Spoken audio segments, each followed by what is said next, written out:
मृत्यु के समय के कार्यों का वर्णन करते हुए भगवान श्रीहरि ने कहा, गरुड़, कुछ मेरे शरीर के रोमों से उत्पन्न हुए हैं और तिल की उत्पत्ति मेरे पसीने से, इसलिए देवताओं की तृप्ति के लिए मुख्य रूप से कुश और पितरों की तृप्ति के लिए तिल आवश्यक होता है। अतः अपसव्य आदि श्राद्ध की जो विधियां बताई गई हैं, उन्हीं विधियों के अनुसार मनुष्य को ब्रह्मा, देव देवेश्वर तथा पितृजनों को संतृप्त करना चाहे।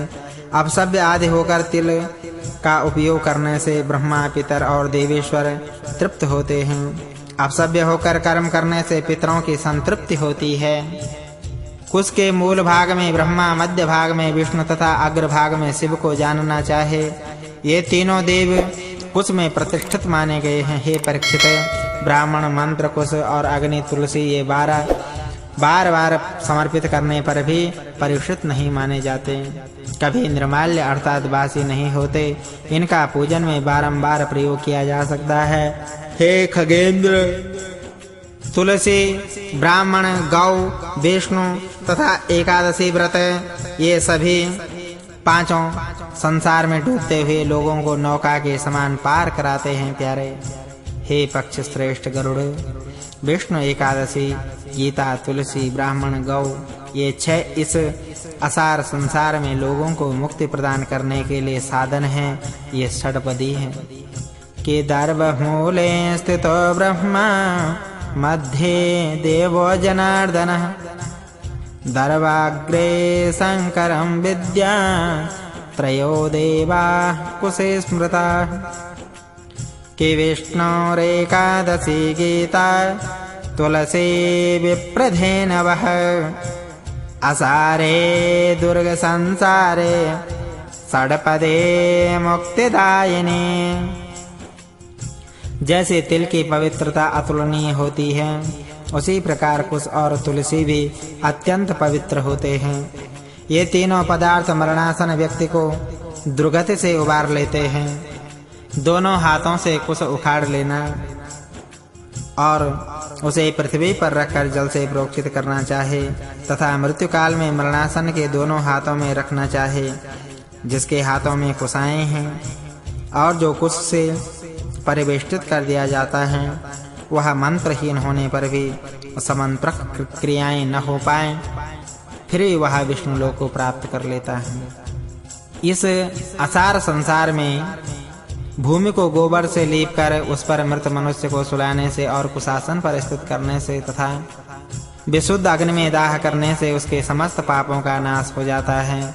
लवण और उसका रस दिव्य, वह प्राणियों की समस्त कामनाओं को सिद्ध करने वाला है। लवण के बिना अन्न रस अर्थात न अभिव्यक्ति होती है और न स्वाद, इसलिए लवण रस पितरों को प्रिय होता है और स्वर्ग को प्रदान करने वाला है। यह लवण रस भगवान विष्णु के शरीर से उत्पन्न हुआ है।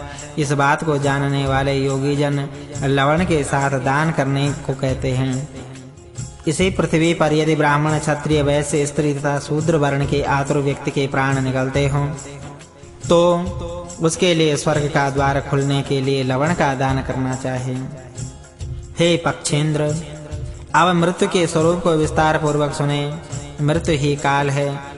उसका समय आ जाने पर जीवात्मा से प्राण और देह का वियोग होता है। मृत्यु अपने समय पर आती है। मृत्यु कष्ट के प्रभाव से प्राणी अपने किए कर्मों को एकदम भूल जाता है।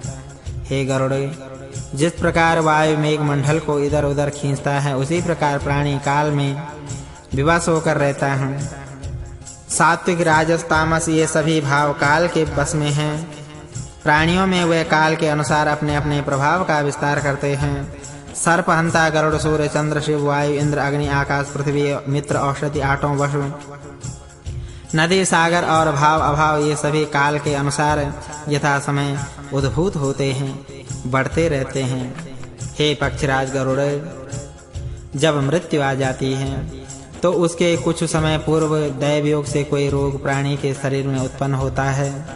इंद्रियां विकल हो जाती हैं और बल, ओज तथा वेग शिथिल हो जाता है। हे खगे, प्राणियों को करोड़ों बिच्छुओं के एक साथ काटने का जो अनुभव होता है, कष्ट होता है, उससे मृत्यु जनित पीड़ा का अनुभव करना चाहिए। उसके बाद ही चेतना समाप्त हो जाती है, जड़ता आ जाती है। तदनंतर यमदूत उसके समीप आकर खड़े हो जाते हैं और उसके प्राणों को बलात् अपनी ओर खींचना शुरू करते हैं। उस समय प्राण कंठ में आ जाते हैं। मृत्यु के पूर्व मृतक का रूप भीभत्स हो उठता है। वह फेन उगलने लगता है, उसका मुंह लार से भर आता है। उसके बाद शरीर के भीतर विद्यमान रहने वाला वह अंगुष्ठ प्रमाण का पुरुष हाहाकार करता हुआ तथा अपने घर को देखता हुआ यमदूतों द्वारा यमलोक ले जाया जाता है। मृत्यु के समय शरीर में प्रवाहित वायु प्रकोपित होकर तीव्र गति को प्राप्त करता है और उसी की शक्ति से अग्नि तत्व भी प्रकोपित हो उठता है। बिना ईंधन के प्रदीप्त ऊष्मा प्राणी के मर्मस्थानों का भेदन करने लगती है, जिसके कारण प्राणी को अत्यंत कष्ट की अनुभूति होती है। परंतु भक्तजनों एवं भोग में अनासक्त जीवों की अधोगति का निरोध करने वाला उदान नामक वायु ऊर्ध्वगति वाला हो जाता है। जो लोग झूठ नहीं बोलते, जो प्रीति का भेदन नहीं करते, आस्तिक और श्रद्धावान हैं, उन्हें सुखपूर्वक मृत्यु प्राप्त होती है। जो काम, ईर्ष्या और द्वेष के कारण स्वधर्म का परित्याग न करें, सदाचारी और सौम्य हों, तो वे सब निश्चित ही सुखपूर्वक मरते हैं। जो लोग मोह और अज्ञान का उपदेश देते हैं, वे मृत्यु के समय महान अंधकार में फंस जाते हैं। जो झूठी गवाही देने वाले, असत्य भाषणी, विश्वासघाती और वेद निंदक हैं, वे मूर्छारोपी मृत्यु को प्राप्त करते हैं। उनको ले जाने के लिए लाठी एवं मुद्गर से युक्त, दुर्गंध से भरे हुए, भयभीत करने वाले दुरात्मा यमदूत आते हैं। ऐसी भयंकर परिस्थिति देखकर प्राणी के शरीर में भयवश कंपन होने लगता है। उस समय वह अपनी रक्षा के लिए अनवरत माता, पिता और पुत्र को याद कर करुण क्रंदन करता है। उस क्षण प्रयास करने पर भी ऐसे व्यक्ति के कंठ से एक शब्द भी स्पष्ट नहीं निकलता। भयवश प्राणी की आंखें नाचने लगती हैं, उसकी सांस बढ़ जाती है और मुंह सूखने लगता है। उसके बाद वेदना से अवशिष्ट होकर वह अपने शरीर का परित्याग करता है और उसके बाद ही वह सबके लिए अस्पृश्य एवं घृणा योग्य हो जाता है।